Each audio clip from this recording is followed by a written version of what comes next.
Hello everyone, welcome to Concept and Fact of Life Sciences. Today in this video, we are going to discuss about the cell. In this video, we will start with the basics, that is the introduction to cell. As we all know that the cell, it was firstly discovered by Robert Hooke in year 1665. And the cell which was discovered by Robert Hooke, it was a dead cork cell. Thereafter, Anton von Leeuwenhoek in year 1674, through his own made microscope, observed the first living cell. So we can say the first cell was discovered by Robert Hooke and the first living cell, it was discovered by Anton von Leeuwenhoek in year 1674. Thereafter, the botanist Schleiden and zoologist Schwann in year 1838 and 39 proposed cell theory. दोनों ने मिलकर 1838-39 में cell theory propose की. As per the cell theory, the cell, it is the structural unit of life, it is the functional unit of life, and it is the hereditary unit of life. Why functional? Because every living organism, it is made up of a cell. अब अगर वो single cell से बना है तो अपन कहेंगे unicellular है, and if it is made up of more than one cell, then it is called as the multicellular organism. But cell, it is the structural unit of life. Living organism का formation cell से ही हुआ है. एक cell से हो सकता है, एक से ज्यादा सेल से हो सकता है. Then the cell is the functional unit of life. Means every cell, it is self-sufficient unit. It is a self-sufficient unit. Means अपने आप में हर एक सेल परिपूर्ण है. They have all the enzymes which are required for the energy generation or for their own metabolism. वो सारे enzymes उसके अंदर present होते हैं. That's why the cell, it is a functional unit of life. Third one, the cell is the hereditary unit of life. The complete genetic information, we can say the complete genetic information of that particular organism, it resides within a cell. The cell, if it is a eukaryotic cell, it is having the nucleus, and within nucleus they are having the DNA, and that DNA, it contains the complete set of organism of that particular organism. इसलिए अपन कहते हैं कि हर एक cell क्या है? It is a hereditary unit. So cell is structural, functional and hereditary unit of life. That's why the cell, it is the basic unit of life.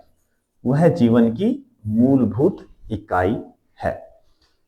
इस cell theory के बाद में the scientist Rudolf Virchow in year 1855, उन्होंने कहा omnicellular ecellular means every cell arises from the pre-existing cell.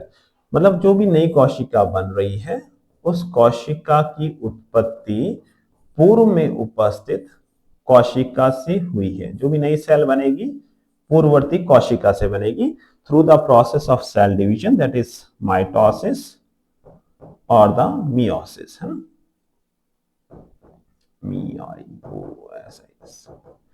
either meiosis or the mitosis, but it is formed through the from the pre-existing cell. But question यहाँ पे ये आता है कि नई sales तो पुरानी सेल्स से बन जाएगी, बट पुरानी सेल्स कहाँ से बनी? ये उसी तरीके की बात हो गई कि मुर्गे की उत्पत्ति पहले हुई या अंडे की. आप कहेंगे कि अंडा पहले आया, तो अंडा आया कहाँ से मुर्गे के बिना, और मुर्गी पहले आई तो अंडे के बिना मुर्गी आई कहां से. सिमिलरली अपन कह रहे हैं कि नई सेल तो पुरानी सेल से बन गई, बट पुरानी सेल का फॉर्मेशन कैसे हुआ, इसके बारे में अपन जब इवोल्यूशन की बात करेंगे तब बात करेंगे. वहां अपन पढ़ेंगे कि the life it was originated in the deep sea vents, है ना, गहरे समुद्री तल हैं, वहां पे कहीं लाइफ का ओरिजिन हुआ है through the process which is called as abiotic synthesis, है ना, उसे कहते हैं अपन अबायोटिक सिंथेसिस या केमिकल सिंथेसिस। इसके बारे में अगर अपन इवोल्यूशन के अंदर बात करेंगे तो पहली जो लाइफ फॉर्म्स हैं जिनको अपन आगे बात करेंगे कोजरवेट्स कहते हैं। फर्स्ट सेल्फ रेप्लिकेटिंग यूनिट जो बनी थी it was through the abiotic synthesis. तो उस तरीके से कहीं सेल का या जीवन की कहीं ओरिजिन हुई थी, उसके बाद इवोल्यूशन से जो आपकी प्रोकैरियोटिक देन यूकैरियोटिक सेल्स का फॉर्मेशन हुआ, फिर एक सेल बनने के बाद नई सेल जो बनी है that is through the cell division, through we can say the process of omnicellular ecellular, that is new cell it arises from the pre-existing cell। ठीक है, तो यहां तक अपन बात कर ले रहे हैं कि सेल का इंट्रोडक्शन पार्ट क्या है, क्या सेल की डिस्कवरी कब हुई, किसने डिस्कवरी की, लिविंग सेल पहले किसने दिखी और सेल थ्योरी किसने प्रपोज की। अब जो सेल थ्योरी है अपन कहते हैं कि in biological systems the exceptions are always there. Biological systems में आपको एक्सेप्शन हमेशा देखने को मिलेंगे। तो यहाँ पे कुछ अपवाद अपन बात कर लेते हैं सेल थ्योरी के। First it is the prions, virions को अपन यहां से हटाकर यहां रख लेते हैं, बाद में बात करेंगे इसके बारे में। First exception it is the prions and these prions these are we can say these are the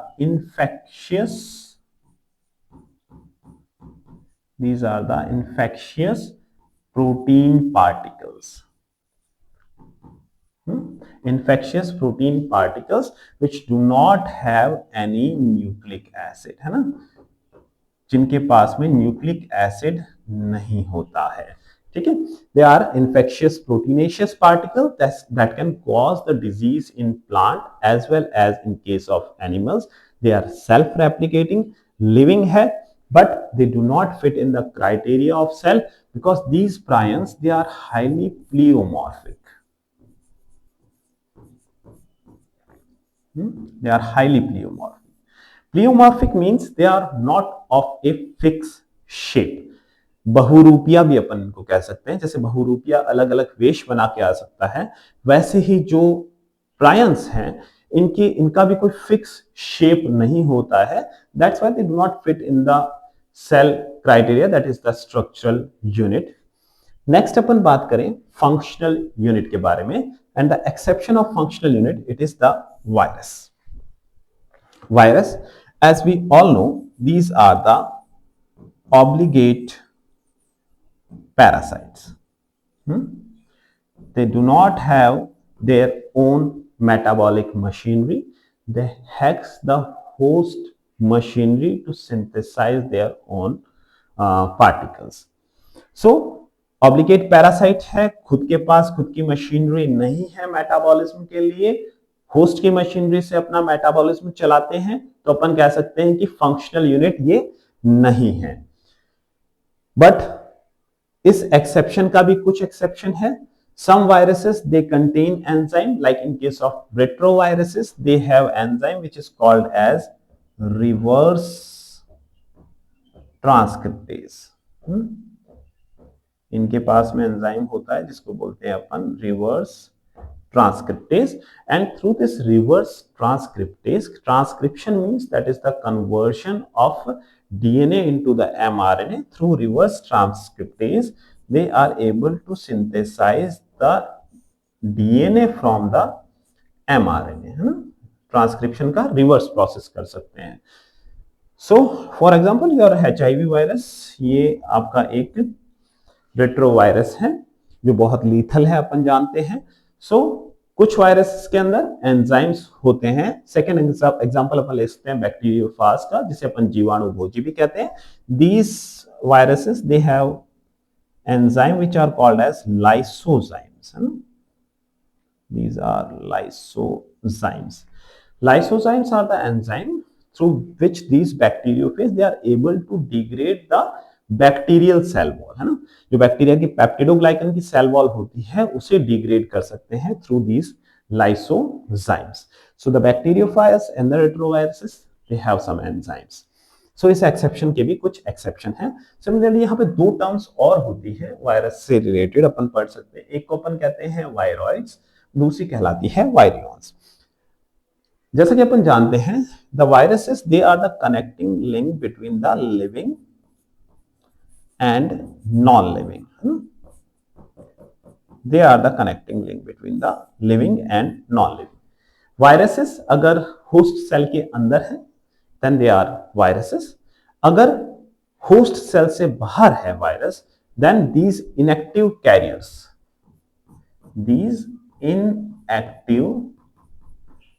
carriers of viral genome from one host to the other host, these are called as virions. Simple, अगर host cell के अंदर है, living है, तो virus कहेंगे।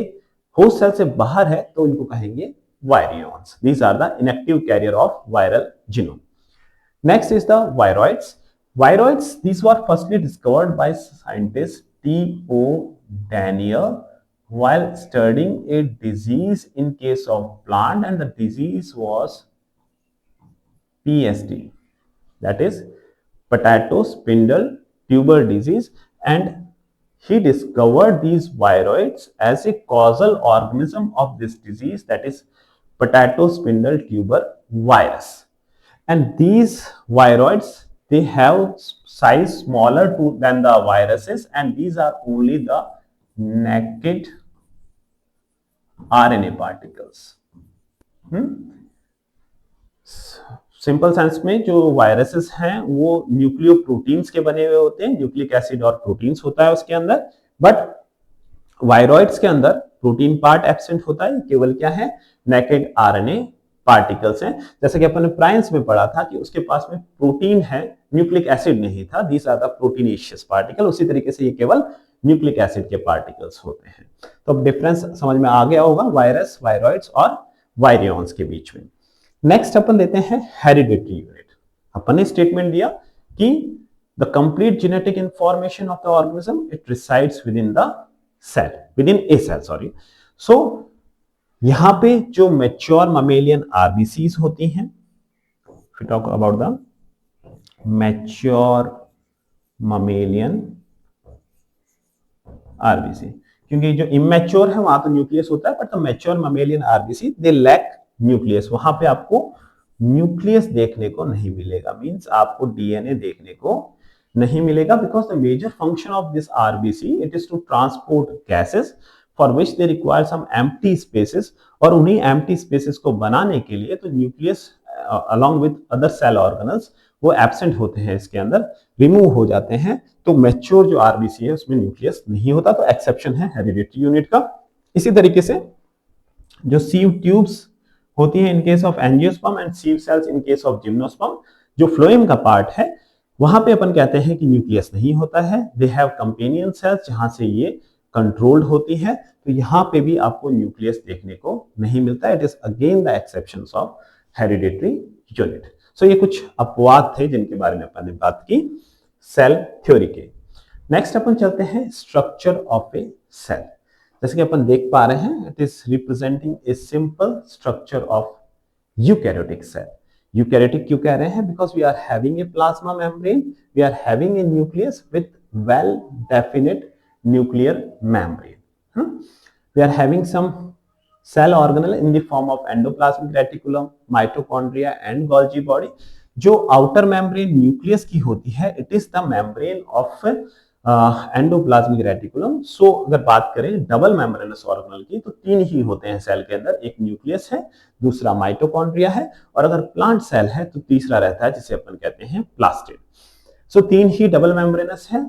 जो कई books के अंदर एंडोप्लाज्मिक रेटिकुलम को भी डबल मेम्ब्रेनस बताया गया है, वो डबल मेम्ब्रेनस है नहीं, because the outer membrane of the nucleus it will serve like a membrane for endoplasmic reticulum. फिर अगर बात करें, यहाँ पे टर्म्स ले लेते हैं अपन। वन इज द प्रोटोप्लाज्म, दूसरी है आपके न्यूक्लियोप्लाज्म, और तीसरी टर्म है आपके साइटोप्लाज्म। इन तीनों में क्या डिफरेंस होता है?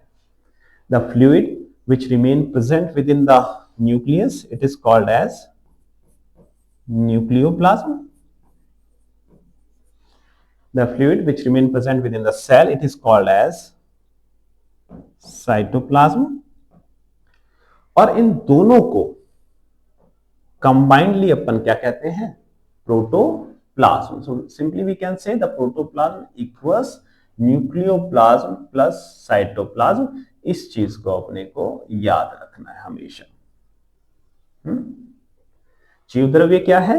ये है केंद्रक द्रव्य और कोशिका द्रव्य का योग, उसी को अपन कहते हैं जीव द्रव्य. सो अगर अपन बात करें एक प्रोकैरियोटिक सेल की, तो प्रोकैरियोटिक सेल में अपने को क्या देखने को मिलता है? वहां पे आपको प्लाज्मा मेम्ब्रेन देखने को मिलेगी, है ना, like in case of eukaryotic cell. कुछ डिफरेंसेस होते हैं जिसके बारे में आगे अपन बात करेंगे.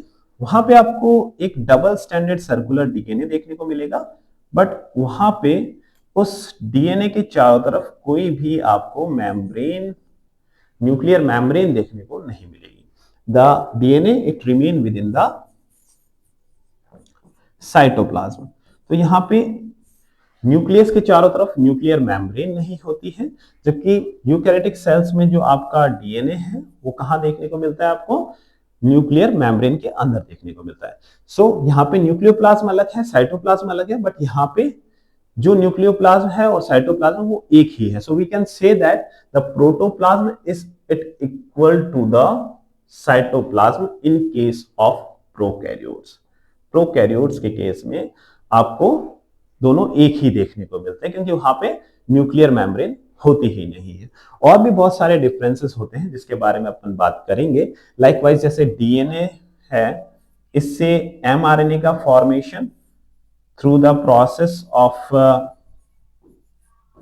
ट्रांसक्रिप्शन, ये न्यूक्लियस के अंदर ही होता है, और उसके बाद में एमआरएनए को साइटोप्लाज्म में भेज दिया जाता है, जहां पे through the process of translation क्या होता है? प्रोटीन का सिंथेसाइजेशन होता है. So we can say that in case of eukaryotes the translation and transcription it is separated by the time and space, है ना. जो ट्रांसक्रिप्शन है वो हो रहा है न्यूक्लियस के अंदर, और जो ट्रांसलेशन है वो हो रहा है साइटोप्लाज्म के अंदर. But in case of prokaryotes जो डीएनए है उससे एमआरएनए भी यही बनेगा, और एमआरएनए से प्रोटीन भी यहीं पे बनना है.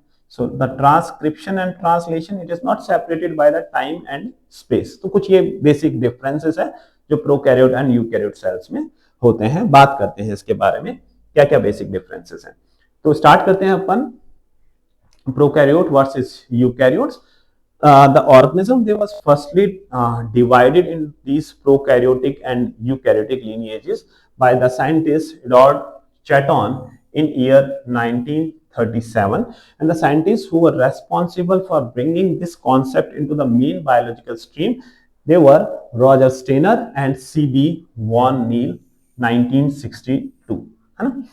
अब क्या डिफरेंस है प्रोकैरियोटिक और यूकैरियोटिक सेल में, इसके बारे में अपन थोड़ा बात कर लेते हैं. क्या बेसिक डिफरेंस इनके बीच में रहता है, क्या इनमें सिमिलरिटीज हैं, सबकी बात करेंगे. So in case of the prokaryotic cell you are having a incipient nucleus, ऐसा nucleus which are lacking the nuclear membrane. यहां पे न्यूक्लियर मेम्ब्रेन के बिना न्यूक्लियस प्रेजेंट है, मींस जो जेनेटिक मटेरियल है वो साइटोप्लाज्म में ही प्रेजेंट है, वहां न्यूक्लियर मेम्ब्रेन और न्यूक्लियोप्लाज्म नहीं है. ऐसा न्यूक्लियस अपन कहते हैं आभासी न्यूक्लियस या असत्य न्यूक्लियस और इंसिपाइन nucleus. While the nucleus with definite nuclear membrane, it is known as true nucleus, which is found in case of the eukaryotic cell. पहला basic difference जो अपने को पता है. Next is the presence of compartmentalization. Compartmentalization simply, if you talk about the eukaryotic cell, you are having various compartments in the form of mitochondria, Golgi body, nucleus, endoplasmic reticulum, peroxisome. You have very many cell organelles, so there is an internal compartmentalization. But this type of compartmentalization it is not found in case of prokaryotic cell, because in prokaryotic cell you are not having any cell organelle. So we can say in case of the prokaryotic cells the compartmentalization it is absent, while the compartmentalization in the form of cell organelle it is found in case of eukaryotic cells. Next, about the DNA. In case of the prokaryotic cell, the DNA it is double stranded circular DNA जैसे कि अपन ने बात की थी, और in case of the eukaryotes we are having a double stranded linear DNA. ठीक है. Next is the presence and absence of cytoskeleton. Like in prokaryotes, you are not having cytoskeleton.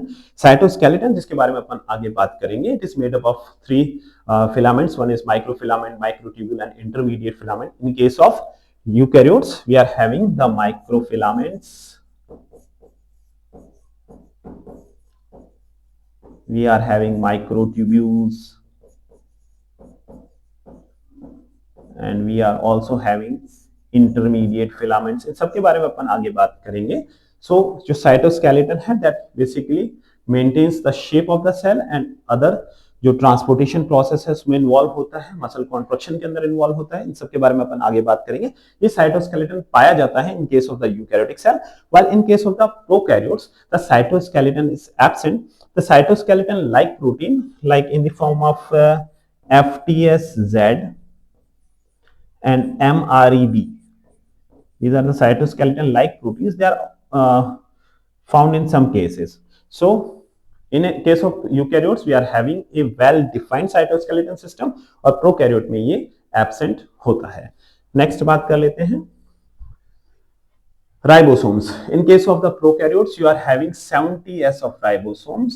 Ribosomes जो अपन कहते हैं दो सब यूनिट से मिलके बना होता है. लार्जर सब यूनिट्स जो प्रोकैरियोट में होती है ये होती है आपके 50s की, and smaller subunit it is made up of 30s, while in case of eukaryotes you are having 80s of ribosomes.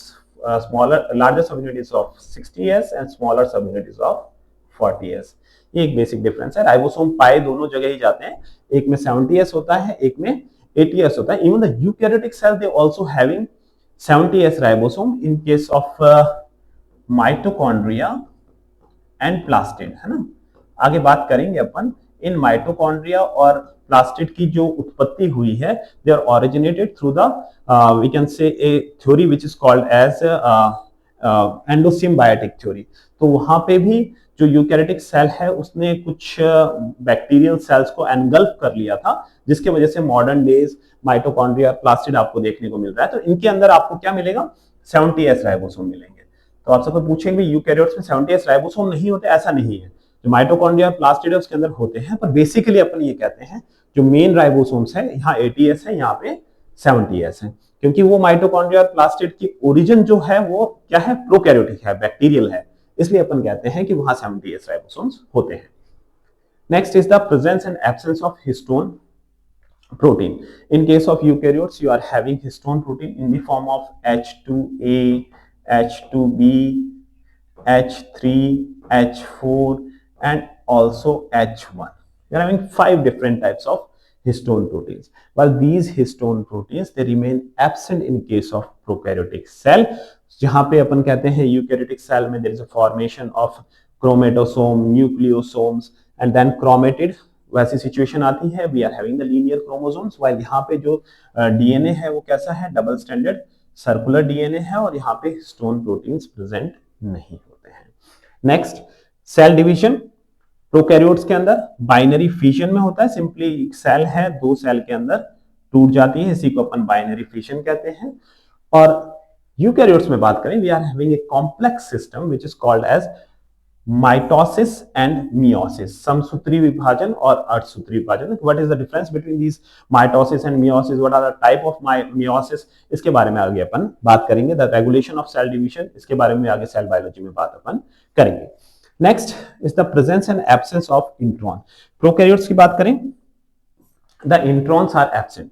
Prokaryotes की अगर बात करें अपन, तो अपन कहते हैं कि we are having the DNA that is around 10 to the power 6 base pair. Total size अगर बात करें जीनोम की, और यहाँ पे कुछ जीनोम होता है 10 to the power 9 base pair के करीब. So the eukaryotes they are having larger genome. Larger genome आगे बात करेंगे. It doesn't mean that it will code for a larger number of protein, because in case of eukaryotes majority of the DNA it is non coding, है ना.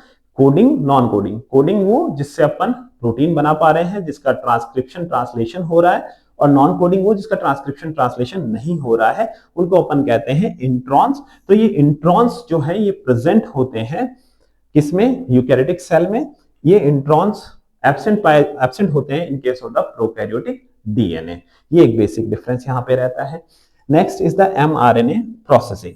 अब आप कह रहे हो कि जब इंट्रॉन्स है ही नहीं तो उसकी प्रोसेसिंग की जरूरत नहीं है, तो प्रोकैरियोट्स के अंदर इंट्रॉन्स नहीं है तो आपको एमआरएनए को प्रोसेस करने की जरूरत नहीं है, वो सारा का सारा कोडेड फॉर्म में ही है। नेक्स्ट जो यूकैरियोटिक सेल्स हैं वहां पे आपको एमआरएनए की प्रोसेसिंग करनी पड़ेगी। You have to done the 5 prime capping, 3 prime polyadenylation. ये क्या होते हैं इसके बारे में आगे अपन बात करेंगे। पॉली ए टेल जोड़ी जाती है 3 प्राइम एंड पे एमआरएनए के, 5 प्राइम एंड पे 5 प्राइम कैपिंग की जाती है, और साथ ही साथ we are having the process of splicing. Splicing क्या होता है, that is the removal of intron और ज्वाइनिंग ऑफ एक्सॉन। मतलब इंट्रॉन्स जो भी आपका नॉन कोडिंग रीजन है उसको वहां से हटा दिया जाता है, और जो एक्सॉन्स हैं that is called as the coding regions, उनको आपस में जोड़ दिया जाता है। That process is called as splicing. So introns हैं तो आपको प्रोसेसिंग करनी पड़ेगी, तो प्रोसेसिंग पाई जाती है यूकैरियोट्स में, प्रोकैरियोट्स में प्रोसेसिंग नहीं होती है। Next is the operon system, absence and presence. Prokaryotes में अपन देख रहे हैं there is a presence of a operon, बहुत बार पढ़ चुके होंगे आप, that is called as lac operon. There is a presence of tryptophan operon. जबकि ये ऑपेरॉन सिस्टम एब्सेंट होता है इन केस ऑफ यूकैरियोट्स। यहाँ पे जो ट्रांसक्रिप्शन पाया जाता है that is called as polycistronic.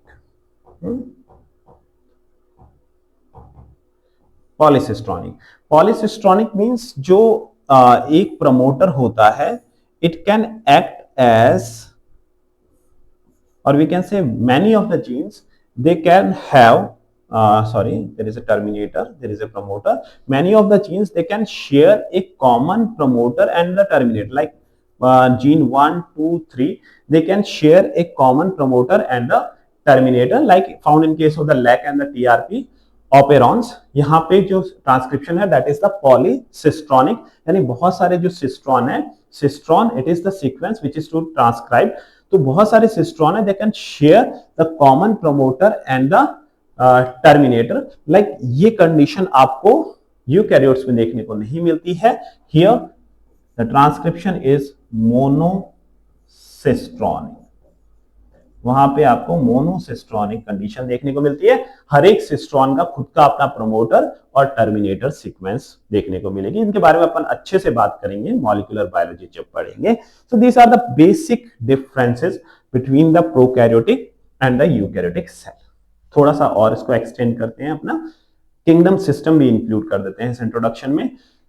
Kingdom system it was started with the Carolus Linnaeus two kingdom system.